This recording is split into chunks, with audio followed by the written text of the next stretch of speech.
എല്ലാവർക്കും നമസ്കാരം. Mini screen മലയാളത്തിൻ്റെ ഇന്നത്തെ കഥ പറച്ചിലേക്ക് എല്ലാവർക്കും സ്വാഗതം. ഈ കഥ പറച്ചിൽ ഇഷ്ടമായ എല്ലാവരും ലൈക്ക് ചെയ്യുകയും സബ്സ്ക്രൈബ് ചെയ്യുകയും ചെയ്യണേ. എല്ലാവരുടെയും സപ്പോർട്ട് ഉണ്ടെങ്കിൽ മുന്നോട്ട് പോകാൻ പറ്റുകയുള്ളൂ. പത്തരമാറ്റിൽ കഥ നവിയുടെ വളകാപ്പ് ചടങ്ങിന് ഗോവിന്ദനും നന്ദുവും എത്തിച്ചേരുകയാണ്. കനക നേരത്തെ തന്നെ അനന്തപുരിയിൽ മകളുടെ ഒപ്പം ഉണ്ട്. വളകാപ്പ് ചടങ്ങുകൾക്കായി എല്ലാവരും പൂജ നടക്കുന്ന ഹാളിൽ എത്തിയിരിക്കുകയാണ്. ആ സമയം അവിടേക്ക് ആദർശ് വന്ന് ഇതെല്ലാം വളകാപ്പിന് ഒരുക്കിയിരിക്കുന്ന സാധനങ്ങളെല്ലാം തട്ടിത്തെറിപ്പിക്കുകയും അത് നടത്താൻ പാടില്ലെന്ന് പറഞ്ഞ് ബഹളമുണ്ടാക്കുകയും ചെയ്യുന്നു. കാര്യമൊന്നും അറിയാതെ മറ്റുള്ളവരെല്ലാം ഇങ്ങനെ സ്തംഭിച്ച് നിൽക്കുകയാണ്, എന്താണ് ഇവിടെ നടക്കുന്നതെന്നറിയാതെ. അപ്പോൾ ആദർശും ജലജയും ചേർന്ന് നവിയുടെ അഭിനയമായിരുന്നുവെന്നും അവൾ ഗർഭിണിയല്ലായിരുന്നുവെന്നും എല്ലാവരെയും അറിയിക്കുകയാണ് ചെയ്യുന്നത്. മുൻപുണ്ടായിരുന്ന പല സംഭവങ്ങളും ചേർത്ത് നവിയയുടെ ഈ കള്ളത്തരം ആദർശും അപ്പച്ചിയും മറ്റുള്ളവരുടെ മുമ്പിൽ അവതരിപ്പിക്കുകയാണ്. അതെല്ലാം കേട്ട് എല്ലാവരും ഞെട്ടി നിൽക്കുകയാണ് ചെയ്യുന്നത്. നവ്യ പാട് വെച്ച് കെട്ടിക്കൊണ്ടാണ് ഇത്രയും കാലം നടന്നതെന്നെല്ലാം അറിയുമ്പോൾ എല്ലാവർക്കും ഭയങ്കര വിഷമമാവുകയൊക്കെ ചെയ്യുന്നുണ്ട്. മുത്തശ്ശനും മുത്തശ്ശിയും ആകെ സങ്കടത്തിലാണ്. നവിയുടെ അച്ഛനും അമ്മയും എല്ലാം ഞെട്ടി നിൽക്കുകയാണ്. നയനയാണെങ്കിൽ കരയാൻ തുടങ്ങുകയും ചെയ്യുന്നു.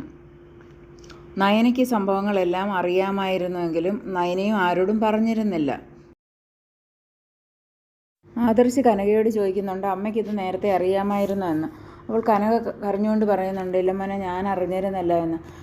അതുപോലെ തന്നെ നവിയുടെ അച്ഛനോടും ചോദിക്കുന്നുണ്ട്, അവരാരും അറിഞ്ഞില്ല എന്ന് കരഞ്ഞുകൊണ്ട് തന്നെ പറയുന്നു.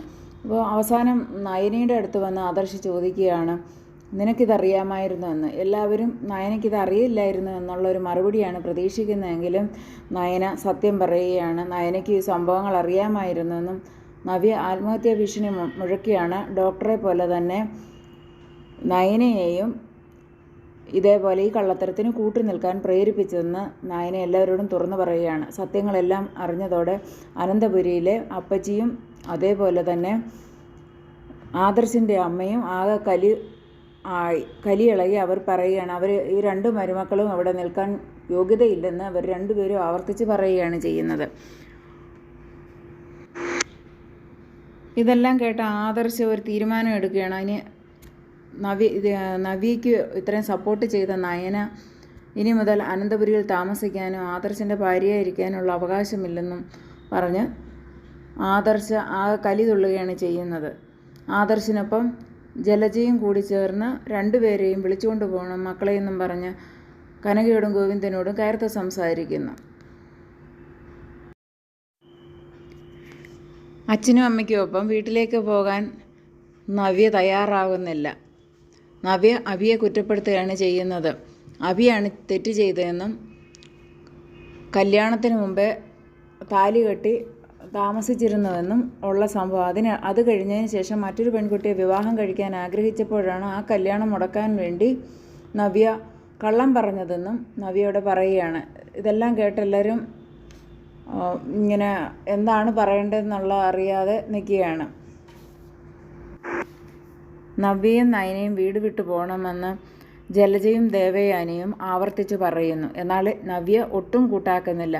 നവ്യയുടെ ഭാഗത്ത് തെറ്റുണ്ടെങ്കിൽ അഭിയും തെറ്റുകാരനാണെന്ന് തന്നെ വാദിച്ച് നവ്യ നിൽക്കുകയാണ് ചെയ്യുന്നത്. നയന ഇതെല്ലാം കേട്ട് അവരുടെ അച്ഛൻ്റെ അമ്മയ്ക്കൊപ്പം പോകാൻ തയ്യാറാവുകയാണ് ചെയ്യുന്നത്.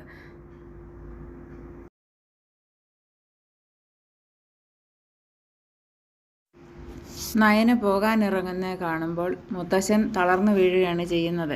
എല്ലാവരും അദ്ദേഹത്തെ താങ്ങി പിടിച്ച് കൊണ്ടുപോവുകയാണ്. അതിനിടയിൽ നയനയോട് പറയുന്നുണ്ട്, ഏട്ടത്തി പോകുന്നത് കണ്ടാണ് മുത്തശ്ശൻ തളർന്നു വീണത് എന്ന്. മുത്തശ്ശനെ എല്ലാവരും കസേരയിലിരുത്തി വെള്ളമൊക്കെ കൊടുത്ത് സമാധാനിപ്പിക്കുന്നു. അദ്ദേഹത്തിൻ്റെ ഈ അവസ്ഥ കണ്ടതിന് ശേഷവും ജലജ ഇവർ വീട് വിട്ടു പോകണമെന്ന് തന്നെ പറയുകയാണ് ചെയ്യുന്നത്. നയന പോകാൻ തയ്യാറാവുകയും നവ്യ പോകാതിരിക്കുകയും ചെയ്യുകയാണ് ചെയ്യുന്നത്. ആ സമയം നവ്യ പറയുന്നത് തൻ്റെ ഭാഗത്ത് ഒരു തെറ്റുമില്ലെന്നും തെറ്റുണ്ടെങ്കിൽ തന്നെ അതേപോലെ തെറ്റ് അവിയുടെ ഭാഗത്തും ഉണ്ടെന്നുള്ള ആ ഒരു തീരുമാനത്തിൽ ഉറച്ചു നിൽക്കുകയാണ്. നയന സ്വന്തം തെറ്റ് മനസ്സിലാക്കി ഇറങ്ങുകയാണെന്നും പറഞ്ഞ് മുത്തശ്ശിയോടുമൊക്കെ മാപ്പ് പറഞ്ഞ് യാത്ര തിരിക്കാൻ തുടങ്ങുകയാണ്. നയന യാത്ര പറഞ്ഞ് ഇറങ്ങാൻ തുടങ്ങുമ്പോൾ മുത്തശ്ശൻ പഴയ ചില കാര്യങ്ങൾ ഓർക്കുകയാണ് ചെയ്യുന്നത്. അദ്ദേഹത്തോടൊരു ജ്യോത്സ്യൻ പറഞ്ഞ കാര്യമാണ്.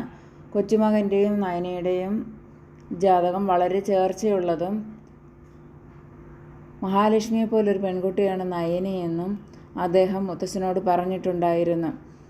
നയന വീട് വിട്ടിറങ്ങിയാലും ഏതു വിധേനയും തിരിച്ചു കൊണ്ടുവരണമെന്നാണ് അദ്ദേഹം മുത്തശ്ശനോട് പറഞ്ഞിരിക്കുന്നത്. ഈ സംഭവങ്ങൾ ഓർത്ത മുത്തശ്ശൻ യാത്ര പറഞ്ഞിറങ്ങുന്ന നയനയെ പിന്നിൽ നിന്ന് വിളിക്കുകയാണ് ചെയ്യുന്നത്. നയനയെ വീട് വിട്ടു പോകാൻ മുത്തശ്ശൻ സമ്മതിക്കുന്നില്ല എന്ന് മനസ്സിലാക്കിയപ്പോൾ ദേവയാനിക്കും ജലജയ്ക്കും ഭയങ്കര ദേഷ്യമായി. നയന വീട് വിട്ടു പോയില്ലെങ്കിൽ പകരം ദേവയാനി വീട് വിട്ടു പോകുമെന്ന് ഭീഷണി മുഴക്കുന്നു. അത് കേട്ടപ്പോൾ ജലജയും പറഞ്ഞു, ഏട്ടത്തിക്കൊപ്പം ഞങ്ങളുമുണ്ട് എന്ന്.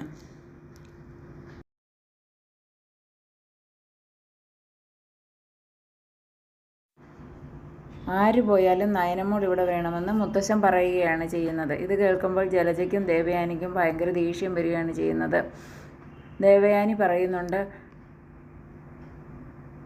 അവരാ വീട് വിട്ടിറങ്ങാൻ തുടങ്ങുകയാണ് എന്ന്. അങ്ങനെ പോകാനായിട്ട് തിരിയുന്ന ദേവയാനിയെ ആദർശ് തടഞ്ഞു നിർത്തുകയാണ് ചെയ്യുന്നത്. എന്നിട്ട് മുത്തശ്ശന് അധികകാലം ജീവിച്ചിരിക്കുകയില്ലെന്നും അദ്ദേഹത്തിന് മാരകമായ അസുഖമാണെന്നുമുള്ള സത്യം എല്ലാവരുടെയും മുമ്പിൽ വെച്ച് വിളിച്ചു പറയുകയാണ് ചെയ്യുന്നത്. അതോടെ അവിടെ ആകെ ഒരു ഞെട്ടലാണ് ഉണ്ടാവുന്നത്. മുത്തശ്ശി ആകെ അത് കേട്ട് തളർന്നിരിക്കുകയാണ്. മുത്തശ്ശിയുടെ കരച്ചിൽ കാണാൻ കഴിയാതെ മുത്തശ്ശൻ പറയുകയാണ്, ഇങ്ങനെയൊക്കെ ഉള്ള വിഷമം കാണാൻ കഴിയാത്തത് കൊണ്ടാണ് നേരത്തെ ഞാൻ ഈ സംഭവങ്ങളൊന്നും പറയണ്ട എന്നും അവരോട് പറഞ്ഞിരുന്നത് എന്ന് പറയുന്നു. ദേവയാനിക്കും ഇതൊക്കെ കേൾക്കുമ്പോൾ ആകെ ഞെട്ടലാണ് ഉണ്ടാകുന്നത്. അതേ തുടർന്ന് ആദർശ് കാര്യങ്ങൾ വിശദമായി എല്ലാവർക്കും പറഞ്ഞ് മനസ്സിലാക്കുകയാണ്. ആദ്യമായിരുന്നെങ്കിൽ ചികിത്സിച്ച് ഭേദമാക്കാൻ കഴിയുമായിരുന്നുവെന്നും പറയുകയാണ്. ഇതെല്ലാം കേൾക്കുമ്പോൾ ദേവയാനി പെട്ടെന്ന് മനസ്സ് മാറുന്നു. അപ്പോൾ പിന്നീട് ദേവയാനിക്ക് തോന്നുകയാണ് അച്ഛനെ വിഷമിപ്പിച്ചുകൊണ്ട് നയനെ ഇറക്കി വിടണമെന്ന് ഇനി ആവശ്യപ്പെടുന്നത് ശരിയല്ല എന്ന് ദേവയാനി തീരുമാനിക്കുന്നു. ഇന്നത്തെ കഥ പറച്ചിലിവിടെ തീരുകയാണ്. എല്ലാവർക്കും ഇഷ്ടമായെന്ന് കരുതുന്നു. ലൈക്ക് ചെയ്യുകയും സബ്സ്ക്രൈബ് ചെയ്യുകയും ചെയ്യണേ. Thank you.